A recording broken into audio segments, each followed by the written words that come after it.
Well, you'd be surprised if they weren't doing this. Sources are telling the Financial Times that Huawei is working on plans for a dedicated chip plant in Shanghai that aims to produce 28-nanometer chips by the end of 2021 and 20-nanometer chips by late 2022. Obviously, this is so the company can create chips that do not use U.S. technology, thereby getting around any trade ban.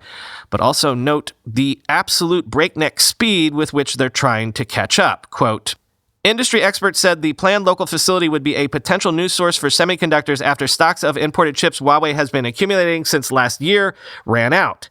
The fabrication plant will initially experiment with making low-end 45-nanometer chips, a technology global leaders in chip making started using 15 years ago. But Huawei wants to make more advanced 28-nanometer chips by the end of next year, according to chip industry engineers and executives familiar with the project. Such a plan would allow Huawei to make smart TVs and other Internet of Things devices.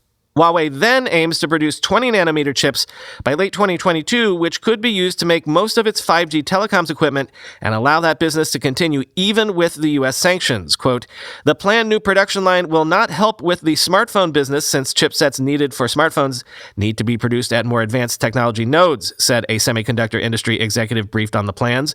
But if it succeeds, it can become a bridge to a sustainable future for their infrastructure business in combination with the inventory they have built and which should last for 2 years or so, he said. They possibly can do it in maybe 2 years, said Mark Lee, a semiconductor analyst at Bernstein in Hong Kong. He added that while the chips Huawei needed for making mobile network base stations would ideally be made on 14-nanometer or more advanced process technology, using 28-nanometer was possible. Quote, Huawei can make up for the shortcomings on the software and systems side, he said. Chinese producers could tolerate higher costs and operational inefficiencies than their offshore competitors, end quote.